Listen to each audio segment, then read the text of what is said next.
اس وقت ہمیں جوائن کیا ہے former captain of Pakistan Salman Butt نے. سلمان، ابھی ہم بات کر رہے ہیں یہ واقعی بہت اہم سیریز تھی، جیتنا بہت ضروری تھا، لیکن ورلڈ کپ کی تیاری کے لیے اب ہمارے پاس زیادہ میچز نہیں بنے. یہ سیریز ہے، افغانستان سے میچز ہیں، تو آپ کو کیا لگتا ہے کہ یہ انف ہے تیاری کے لیے ورلڈ کپ کی؟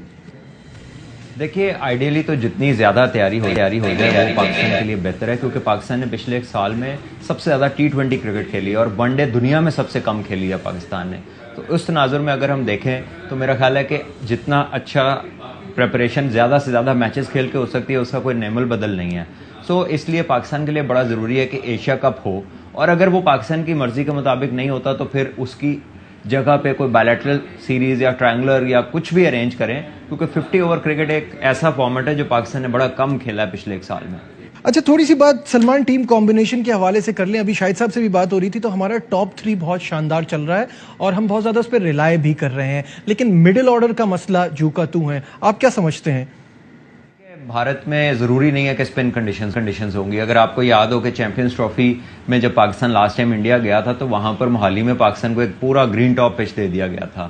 اور ابھی IPL میں بھی ہم دیکھتے ہیں کہ کس دن 200 رنز ہوتے ہیں، کس دن 120 کے اوپر میچ کا فیصلہ ہو جاتا ہے. تو ویریشن انڈیا میں اب بہت ساری ہے اور ڈپینڈ کرتا ہے کون سے وینیوز پہ پاکستان کے میچ ہوتے ہیں، وہاں کی کریکٹرسٹک کیا ہے پچز کی. تو آئی تھنک کہ امپورٹنٹلی فار پاکستان ہمیں پریپیئر ہونا پڑے گا ہر قسم کی کنڈیشنز کے لیے. اور جہاں تک مڈل آرڈر کا سوال ہے، ہمارے تو اوپنرز ہی مڈل آرڈر میں کھیل رہے ہیں. I think for my liking کہ وہاں پر افتخار کو ہونا چاہیے مڈل آرڈر میں، ان کے ساتھ یا سعود شکیل ہوں یا حارث سہیل ہوں.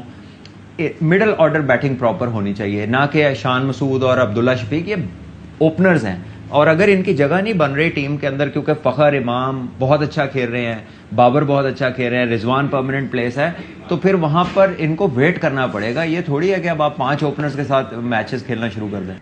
جی بالکل، آپ صحیح کہہ رہے ہیں. اور جہاں تک افتخار کی بات ہے تو آئی تھنک کہ مجھے بھی یہ لگتا ہے کہ افتخار کو اس فارمیٹ میں ضرور ہونا چاہیے. ابھی یہی بات ہو رہی تھی کہ T20 ہو یا ون ڈے ہو، وہ دونوں کو بہت اچھی طرح سے سوٹ کرتے ہیں.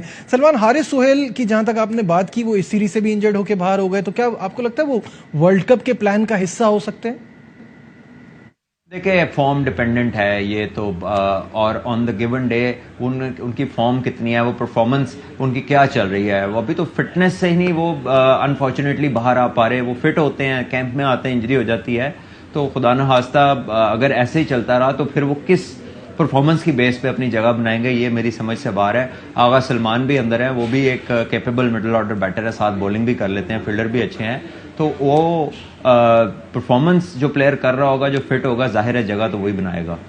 اچھا، ہم اگر بات کرتے ہیں سلمان، اپنی فاسٹ بالر کو ہم کہتے ہیں کہ ہماری جو فاسٹ بالنگ ہے وہ ورلڈ کلاس ہے، اور اگر آپ دیکھیں ڈیتھ اوور میں ویسی بالنگ نہیں ہو رہی. تھوڑی سی پریشانی کی بات ہے. ابھی ہم کچھ کمزور اپوزیشن کے ساتھ کھیل رہے ہیں تو ہمیں فاسٹ بالنگ بہت اچھی لگ رہی ہے، لیکن کیا آپ کو لگتا ہے کہ ایک ورینگ تھاٹ ہے؟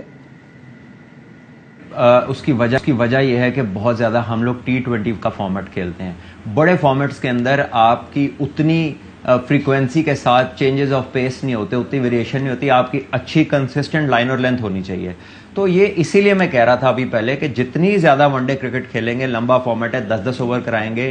وہ جو سلوور ونز کا آنسر ہوتا ہے نا T20 میں، دوسرا بال ہی سلوور ون کر دیا، پھر اگلے اوور میں 4 کر دیے، بیٹسمین نے مارنی ہوتی ہٹ. یہاں پہ بیٹسمین کو جلدی نہیں ہے، تو پریسائز لائن لینتھ پہ بالنگ کرنے کے لیے جتنے لمبے میچز کھیلنے اتنا فائدہ ہے.